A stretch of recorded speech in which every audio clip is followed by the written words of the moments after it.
Do you know why you are here?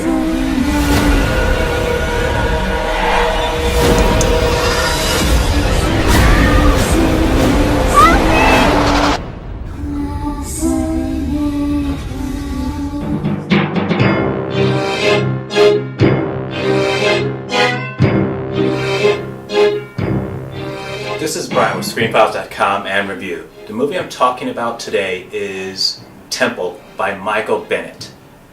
And Temple is a really good movie.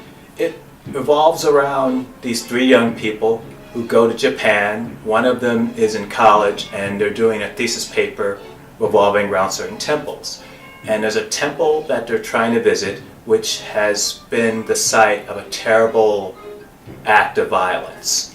Temple is a very good movie in its own way. It has hints of J-horror about it, and in many ways it's actually a remake of The Shining, which is really weird, but there's a problem with that. Namely, The Shining was directed by Stanley Kubrick, who knew how to build tension, and it could stretch out a moment and have it be effective and scary and creepy.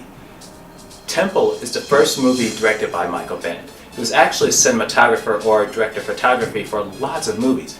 I mean, check out the man's IMDb page. It's absolutely huge. But, as I said, this is his first feature. And it looks great, which should be the case, being what Bennett does typically.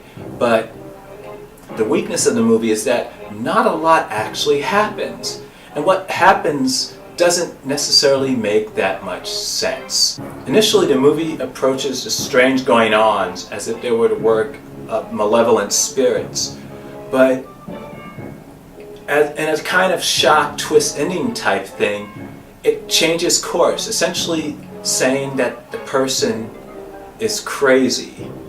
Now, keep in mind, the spirits, and this is where the Shining connection comes in, by the way, it could have very well have been the spirits made him crazy. But, like in The Shining, no one else can see these things. There's no evidence that they're present. There is, as I mentioned earlier, a horrible incident at the temple, but there's no evidence of these ghosts, except for one person among the three people who go to visit the temple can see. So this comes off essentially as derivative. And that's a pity, because as I said before, it's well acted. It looks great. It's atmospheric. It's taking place on location, it seems to me. I've never been to China. I've never been to Japan, I should say. And the movie looks like it's taking place in Japan, and it gives it this air. But it doesn't really take advantage of that. I also mentioned earlier that there are aspects of J-horror in this movie, and those aren't built on either. And that's its biggest problem. Temple is a really good-looking, intriguing movie, but it's just not a very good horror movie because it doesn't take advantage of either its environment or its situation to its fullest extent. If you're going to mimic something like, and again, I have to repeat, it does mimic The Shining in a lot of ways. I mean, it initially starts out as a bit of found footage that initiates action, but it pretty much plays like a version of The Shining. And that's okay, frankly, because The Shining itself is frankly not original. If you're going to go that way, go all out. Invest in that. Let's see some action happen more than, let's say, two-thirds of the way through the movie. Let's really go gonzo. Go with that if you're going to make it a copy of The Shining, essentially. But they kind of don't, so the action is few and far between, and it's not that twist I mentioned earlier. It's not a surprising one, really, and if you watch the movie, you'll see why. It's not terrible, just not surprising. And when it does happen, it's just interesting, but you're not going to be, oh my god, what a shock. That is probably not going to happen if you're paying any kind of attention to what's going on.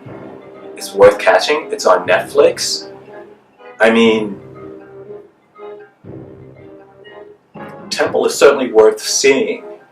It's not bad by any stretch, and it's gorgeous to watch, but it's just not a very effective horror movie. It's too tentative when it should be bold. It's too Americanized when it should be more in the vein of J-horror.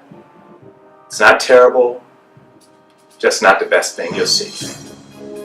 This is Brian with ScreenFiles.com. Peace.